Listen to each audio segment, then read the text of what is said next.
नमस्कार श्रोते, मी रुपाली कथा वाचन या आपल्या यूट्यूब चॅनलवर तुम्हा सर्वांचं मनापासून स्वागत करते. आपण डॉक्टर बाबासाहेब आंबेडकरांनी लिहिलेलं विद्यार्थ्यांना जागृत व्हा हे पुस्तक वाचत आहोत. त्यातला आज 12वा भाग आहे. चला तर मग चालू करूया. लोकशाहीस आवश्यक गोष्टी.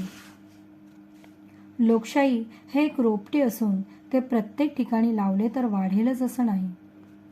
अमेरिका, इंग्लंड येथे लोकशाही आहे. फ्रान्समध्येही थोडी आहे. त्यापासून आपल्याला थोडे धैर्यही मिळेल.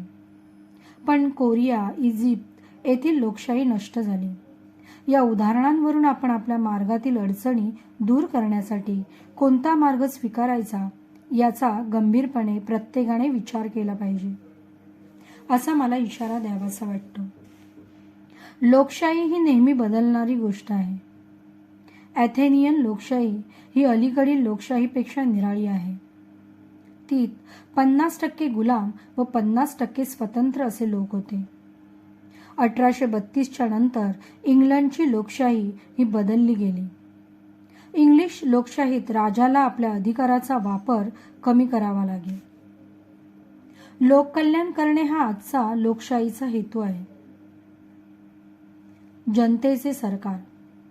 लोकशाहीची व्याख्या निरनिराळ्या ग्रंथकारांनी निरनिराळी केलेली आहे. वॉल्टर बजेट यांनी लोकशाही म्हणजे विचार विनिमय, चर्चा करून सरकार चालवणे अशी केली आहे. तर अब्राहम लिंकन याने लोकांच्या कल्याणाकरिता चालवलेले सरकार अशी व्याख्या केली आहे. माझी लोकशाहीची व्याख्या निराळी आहे. लोकशाही म्हणजे जिच्यामुळे रक्तपात न होता आर्थिक व सामाजिक क्षेत्रात बदल घडवून आणता येतात अशी पद्धत किंवा सरकार होय. ही गोष्ट घडून आली तरच ती खरी लोकशाही होय. लोकशाहीमध्ये खालील गोष्टी अत्यंत आवश्यक आहेत. पहिली म्हणजे वर्गभेद नको. लोकशाही विशिष्ट अधिकार असलेला, पिळवणूक झालेला, दबलेला असा वर्ग नसावा. वर्ग विग्रहावर आधारलेले समाज अस्तित्वात असेल तर रक्तमय क्रांती होईल. दुभंगलेले घर एकटे उभे राहू शकत नाही असे लिंकन म्हणतो. लोकशाहीला हे भेद म्हणजे मोठी अडसर आहे. दुसरं, विरोधी पक्ष हवाच. लोकशाही यशस्वी होण्यास चांगला विरोधी पक्ष हवा. इंग्लंडमध्ये पक्षनिष्ठ राजकारणास कमी भाव आहे. आपल्याकडे दर 5 वर्षांनी मतदारांकडे जाण्याची सवलत ठेवली आहे. विरोधी पक्षाला सरकारने कृत्याची खात्री करून दिली पाहिजे. आपल्याकडील विरोधी पक्षाला कमी प्रसिद्धी देतात व सरकारी पक्षाची फाजील प्रसिद्धी करतात. हे कसे काय घडते ते समजत नाही. लोकशाहीला हा पक्षपात पोषक ठरत नाही. शिवाय वृत्तपत्रे तर विरोधी पक्षाला अगदी तुच्छच लेखतात. याच्या उलट इंग्लंडमध्ये विरोधी पक्षाच्या नेत्याला पगार देण्यात येतो. विरोधी पक्षामुळे सरकार कुठे चुकते ते कळते. त्यामुळे तिकडे त्यासाठी पैसे खर्च करण्यात येतात. तिसरं, शासन समता. लोकशाहीत तिसरी महत्त्वाची गोष्ट म्हणजे कायद्यात व राज्यव्यवस्थेत समानता असली पाहिजे. एखाद्याला व्यापार करायचा तर लायसन्स हवे ते तत्व मान्य असते. एकदा इसम लायसन्स मागण्यासाठी मंत्र्याकडे गेला तर तो मंत्री अगोदर त्याच्या टोपीकडे पाहतो. आपल्या पक्षाचा असला की त्याला चटकन लायसन्स मिळते. दुसरा कोणी गेला तर मिळत नाही. गुणावर लायसन्स मिळत नाही. तीच गोष्ट कायद्याच्या बाबतीत. आपल्या पक्षाच्या सभासदावर खटला असला तर तो काढून टाकावा किंवा दुसरीकडे चालवावा असे प्रयत्न होतात. अशा गोष्टी झाल्या तर मोठा गोंधळ उडेल. अमेरिकेतही पूर्वी अशी पद्धत होती, पण ती लोकशाहीस पोषक नसल्याने आढळून आल्याने ती बंद झाली आहे. इंग्लंडमध्ये राजकीय व नागरी असे 2 भेद आहेत. नागरी ऑफिसेस कायमची असतात. आपल्या देशात इंग्रज होते तेव्हा ही पद्धत होती. आता ती बंद झाली आहे. मी व्हाईसरॉयच्या कार्यकारी मंडळात असताना लॉर्ड लिलिथगो या खाजगी चिटणीस माझ्याकडे आला व म्हणाला त्याचे कोणत्या तरी संस्थेला व रस्त्याला नाव द्यावे. मी त्याला या गोष्टीबद्दल विचारले की याबाबतीत काय करता येईल. तो म्हणाला, डॉक्टर साहेब, आपण असल्या काही गोष्टी करू नयेत. सध्या असे धोरण आपल्याला कधीच चांगले दिसणार नाही. 4. तत्वांस नीती ध्येयाची जोड. लोकशाहीला घटनात्मक पण नैतिक मूल्यांचा आधार असला पाहिजे.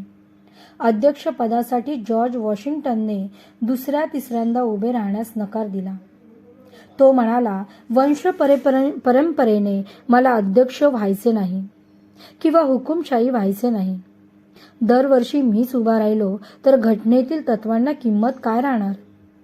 लोकांच्या अलोट भक्तीमुळे जॉर्ज वॉशिंग्टन पुन्हा निवडून आला, पण त्याने घटनेतील तत्वांचा विसर पडू दिला नाही.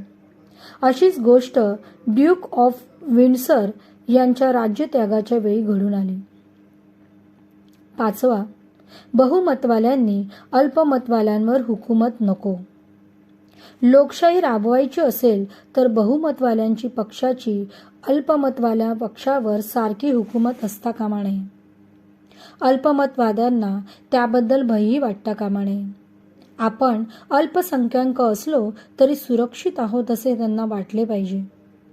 इंग्लंडमध्ये हाऊस ऑफ कॉमन्स अल्पमतवाल्यांच्या पक्षांना फार मान देतात. आपल्याकडे याउलट स्थिती आहे. इंग्लंडच्या पार्लमेंटमध्ये तहकुबी सूचना स्पीकरने मांडू दिली नाही असं होत नाही. मी मुंबई असेंब्लीत विरोधी पक्षात होतो, पण आम्ही मांडलेल्या तहकुबीला मोरारजी खेर यांनी विरोध केला.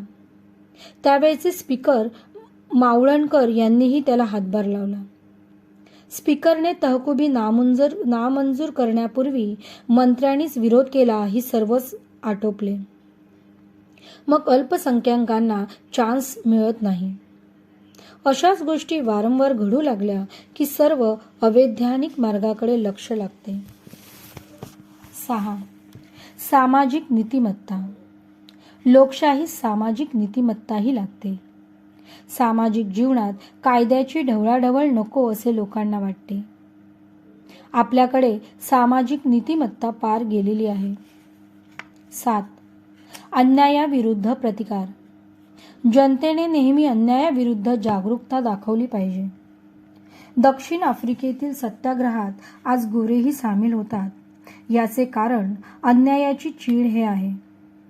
ज्यांच्यावर अन्याय होत आहे ते लोक अन्याय दूर न झाल्यास क्रांतीच्या मार्गाने जाण्याचे ठरवतात. तशी प्रवृत्ती होते. धन्यवाद.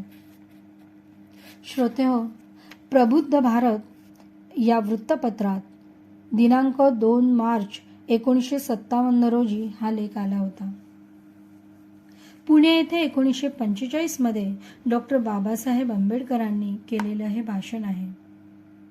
श्रोतेहो, हे भाषण तुम्हाला कसं वाटलं हे कमेंट करून मला नक्की सांगा. आणि तुम्ही माझ्या चॅनलवर जर नवीन असाल तर चॅनल सबस्क्राईब करायला विसरू नका व बाजूला दिलेलं बेल आयकॉन प्रेस करा, जेणेकरून माझ्या नवीन व्हिडिओज सर्वात आधी तुम्हाला येतील. तसेच व्हिडिओज जास्तीत जास्त लाईक आणि शेअर करा. धन्यवाद.